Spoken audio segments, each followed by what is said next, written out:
શાસ્ત્રીજી મહારાજની એવી તેજસ્વી પ્રતિભા હતી. સ્વામી બાપા કહે છે એની આંખમાં આંખ પરોવીને કોઈ જોઈ શકે નહીં, એવું એમનું વિલક્ષણ અને અત્યંત પ્રભાવશાળી વ્યક્તિત્વ હતું. નિર્ગુણદાસ સ્વામી જેવા પુરુષ એ પોતે એમ કહેતા કે મને આખા બ્રહ્માંડમાં બીજા કોઈની બીક ન લાગે, એક શાસ્ત્રીજી મહારાજની બીક મને લાગે છે. એમણે પત્રમાં હર્ષદભાઈને આ લખ્યું છે. નિર્ગુણદાસ સ્વામી એ તો આમ કલેક્ટર હોય ને, એ વખતે કલેક્ટર તો ગવર્નર જેવી સત્તા કહેવાતી, પણ ધડ દઈને એની પાસે પહોંચી જાય, એના મોઢા ઉપર જે કહેવું એ કહી દે, કોઈનાથી ક્યારેય દબાય નહીં.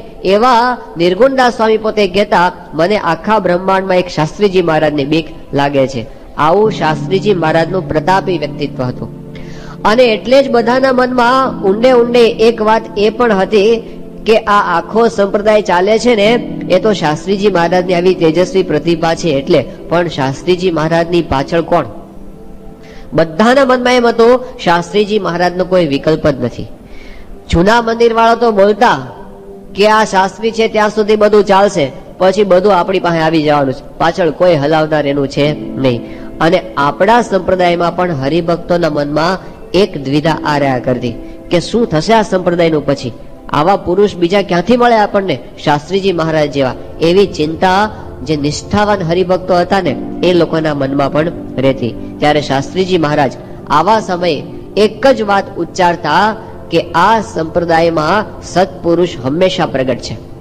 રાજકોટની અંદર જ્યારે સમાચાર મળ્યા કે ભગતજી મહારાજ ધામમાં પધાર્યા છે અને રામજી ભટ્ટ પાસે બેઠા હતા, એમણે શાસ્ત્રીજી મહારાજ પાસે વાત કરી કે સ્વામી ભગતજી પૃથ્વી પરનું મંગલ હતા, આ ભગતજી મહારાજ જતા રહ્યા, આ પૃથ્વી પરનું મંગલ જતું રહ્યું, ખલાસ થઈ ગઈ વાત. એ વખતે શાસ્ત્રીજી મહારાજ બોલ્યા કે સત્પુરુષ ક્યારેય પૃથ્વી પરથી જતા જ નથી. આ શાસ્ત્રીજી મહારાજનો સિદ્ધાંત હતો. આ સંપ્રદાય સત્પુરુષના આધારે છે, આવડતના આધારે નથી. આ સંપ્રદાય છે કોઈ બાહ્ય સાધનોના આધારે નથી, સત્પુરુષના આધારે છે. અને સત્પુરુષ ક્યારેય પૃથ્વી પરથી જતા નથી, એટલે આ સંપ્રદાયને ક્યારેય કોઈ વાંધો આવવાનો નથી. પણ એ વખતે મનાવવું અઘરું હતું. શાસ્ત્રીજી મહારાજ તો નિર્દેશ કરતા યોગી બાપાનો કે આ યોગીજી મહારાજ છે ને સત્પુરુષ છે. પણ એ વખતે યોગી બાપા સામુ લોકો જયારે જોતા ત્યારે એમને થતું કે આ જોગી તો બિચારા ભલા ભોળા સાધુ છે, આ તો સાવ કેવા છે. બકા બાપુ તો કહેતા એ કે અમે તો બધા એમ જ સમજતા શાસ્ત્રીજી મહારાજના શિષ્ય કે આ બધા જુનાગઢ થી સાધુ આવ્યા છે જોગી મહારાજ, તે આખો દિવસ ધૂન કર્યા કરે, આખો દિવસ તાળીઓ પાડ્યા કરે, માળા ફેરવ્યા કરે, કે પછી દોડી દોડીને સેવા કર્યા કરે, કે પછી આમ સ્વામીની વાતો બોલ્યા કરે, એટલે બીજું બધું ઠીક છે, ભજન ભક્તિ કર્યા કરે. પણ અમને તો એવું લાગતું જોગી મહારાજની ક્રિયા પરથી કે એમનું અડધું ચસકી ગયું છે. ઉપરની ક્રિયાથી યોગીજી મહારાજ એવા જ લાગે કે જાણે કઈ બહુ આમ લોકના વ્યવહારમાં ખબર જ ના પડતી હોય ને એવા, એની મસ્તીમાં ફર્યા કરતા હોય આખો દિવસ. હવે એવા પુરુષ સંપ્રદાયનો વ્યવહાર ચલાવવો સામાન્ય વસ્તુ નથી. બીજું બધું થાય, ખૂણામાં બેઠા બેઠા કોઈ માળા ફેરવા કરે જુદી વસ્તુ, આ તો હજારો હરિભક્તો અને આટલો બધો મોટો સંસ્થાનો વહીવટ, એનું સંચાલન કરવાનું, અને એમાં તો કેટલી જાતના પ્રશ્નો બધા ઉભા થતા હોય, એમાં સામે પાછા એમાંથી નિર્ણયો લેવાના, એ કેવી રીતે જોગી મહારાજ કરી શકશે? આ શંકા બધાને મનની અંદર રહ્યા કરતી. કારણ કે જોગી મહારાજ તો પાછા જોગીજી મહારાજે પોતાની વાત કરે છે કે હું તો ફોશીનો કટકો, આ યોગી બાપા પોતાનો પરિચય આપેલો છે કે હું તો ફોશીનો કટકો. તે જુનાગઢ થી અમે બધા નીકળવાના હતા અહીં શાસ્ત્રીજી મહારાજ પાસે આવવા માટે, તો એ વખતે જુનાગઢના મોટા મોટા સદગુરુઓની મોહબત છોડીને નીકળવું એ કેવી રીતે નીકળી શકાય? જોગી મહારાજ કે પણ ગા ભેગી વાછડી, હું તો કેવી રીતે આવી ગયો? બધા મોટા મોટા નીકળતા હતા વિજ્ઞાનદાસ સ્વામી ને બધા, તે હું તો દોડી અને યોગી મહારાજ કે ગાડામાં બેસી ગયો, બાકી આપણાથી હવા એવું હતું નહીં. તો યોગીજી મહારાજનું એવું વ્યક્તિત્વ મોહબતી. શાસ્ત્રીજી મહારાજની આંખોમાં આંખ પરોવીને મોટો રાજવી પણ વાત ન કરી શકે એવી તેજસ્વી પ્રતિભા. અને યોગીજી મહારાજને તો મજૂરો ખખડાવી જાય, બધા ખખડાવે. યોગીજી મહારાજ ત્યાં રાજકોટની અંદર હતા અને વિજ્ઞાનદાસ સ્વામીને શિષ્ય પુરુષોત્તમ ભગત, તે એ વખતે ત્યાં યોગીજી મહારાજની સાથે. હવે એ એવા આમ કડક હતા. પુરુષોત્તમ ભગત આમ તો યોગી બાપા કરતા નાના જ કહેવાય, પણ યોગી મહારાજ બધાથી દબાય.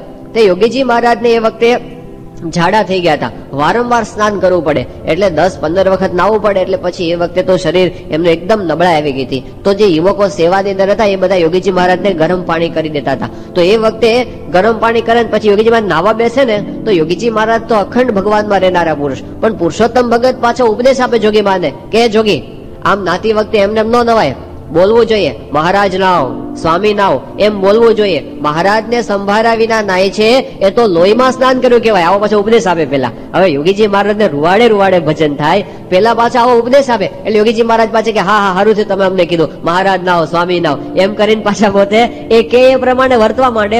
અત્યંત સરળ પ્રકૃતિ યોગીજી મહારાજની. બધા એના ઉપર જાણે હુકમ ચલાવતા હોય ને એવું. હરિભક્તોથી દબાય, સાધુથી દબાય, મજૂરોથી દબાય, બધાથી દબાય યોગીજી મહારાજ. એટલે બધાને લાગતું કે જોગી મહારાજ બિચારા શું કરી શકશે, એમને કઈક લોકના વ્યવહારની ખબર નથી. અને નિર્ગુંડા સ્વામીની સાથે ફરતા યોગીજી મહારાજ તો કેટલા બધા ભોળા લાગે. નિર્ગુંડા સ્વામી તો આમ એકદમ કડક પ્રકૃતિ, એટલે એ તો આમ ખખડાવી નાખે, યોગીજી મહારાજને ખખડાવી નાખે.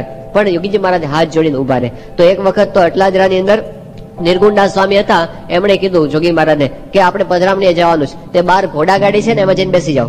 તે જોગીજી મહારાજ તો પડ્યો બોલ ઝીલે, આમ ઉભા નહીં રહેવાનું વિચાર કરવા. નિર્ગુંડા સ્વામીની આજ્ઞા એટલે તરત ઉભા થઈને પાક બાંધીને ઉપડા ફાળીઓ બાંધીને અને બહાર જઈને બેઠા ઘોડા ગાડીમાં. તે થોડીક વાર પછી નિર્ગુંડા સ્વામી બહાર આવ્યા અને જોયું તો ઘોડા ગાડીમાં જોગી મહારાજ તો મળે નહીં. ત્યાં આગળ જે ઘોડા ગાડી ઉભી હતી જેમાં ઘોડો બાંધેલો હતો એમાં યોગીજી મહારાજ મળે નહીં. તો તપાસ કરતા ખબર પડી કે જોગી મહારાજ તો દૂર એક ઘોડા વગરની ઘોડા ગાડી હતી ને એમાં જ બેસી ગયા હતા. વિચાર જ નહીં કરો, ઊંધું ગાળીને દોટ મૂકી. નિર્ગુણદાસ સ્વામીની આજ્ઞા છે એટલે જઈને બેસી ગયા. નિર્ગુણદાસ સ્વામી ખખડાવ્યા, જોગી ભાન પડે છે કે આ ઘોડા વગરની ઘોડા ગાડીમાં જઈને બેઠો છે, આ હાલવાની છે. એ કે પણ તમારી આજ્ઞા થઈ એટલે હું તો જે દેખાડીમાં જઈને બેસી ગયો. પણ આટલા બધા ભોળા, આટલા બધા સરળ, આટલા બધા આજ્ઞા પાલક તે લોકોને કેવી રીતે થયા બધું? ત્યાં આગળ યોગી બાપાએ પોતે કીધેલો પ્રસંગ છે કે મુંબઈની અંદર નિર્ગુણદાસ સ્વામીની સાથે યોગીજી મહારાજ ગયા હતા ત્યાં વિચરણની અંદર. અને એ વખતે કઈ મંદિર કે એવું સ્થાન તો આપણું હતું નહીં, એટલે એક હરિભક્તની ઓફિસ હતી, એમાં ઉતરતા છીપી ચાલમાં ઉતરતા. યોગી બાપા કે આમ તો સીપી ચાલ એવું નામ હતું, પણ યોગી બાપા કે અમે છીપી ચાલમાં ઉતરીએ. અને ત્યાં યોગી બાપાનું વર્ણન કરે કે રાત્રે આવડા મોટા ઉંદરડા નીકળે અને એની અંદર અમે એ વખતે રહેતા. અને એમાં નિર્ગુંડા સ્વામી પછી પધરામણીએ લઈ જાય કે હાલો જોગી પધરામણીએ જઈએ. પછી અમને ચાલતા પધરામણીએ જઈએ, બસના ભાડાના પૈસા ના ખર્ચવા પડે ને એટલે. પછી એક વખત અમને નિર્ગુંડા સ્વામી કે હાલો જોગી તમને ચોપાટી જોવા લઈ જઈએ. તે અમને ચોપાટીના દરિયા ઉપર લઈ ગયા. અને પછી એ વખતે ત્યાં આગળ અમે જોયું કે ત્યાં છે ને પેલું રેતીની અંદર ચોપાટીના દરિયા ઉપર રેતીમાં કેટલાક માણસો આમ બેઠા હતા. અને બેઠા બેઠા છે ને આમ સિસકારા બોલાવે, એમ સિસકારા બોલાવે. તે મને થયું આ સિસકારા શેના કરતા હશે, એટલે મેં પૂછ્યું કે આ શું કરે છે? એટલે અમારી સાથે હરિભક્ત હતા ને એને કીધું કે સ્વામી આ તો છે ને બધા માલિશ કરનારા છે. એટલે એમ બોલે છે માલિશ, એમ આગળનું સંભળાય નહીં પાછળનું સંભળાય. એટલે એ બધા માલિશ કરનારા છે કે જેને માલિશ કરવું હોય ને એને અમે માલિશ કરી આપીએ એવું એ બોલે છે. તો યોગીજી મહારાજ કે ઓહો, મુંબઈના માણસો તો ભારે સેવા ભાવી, તે બધાને માલિશ કરી આપે.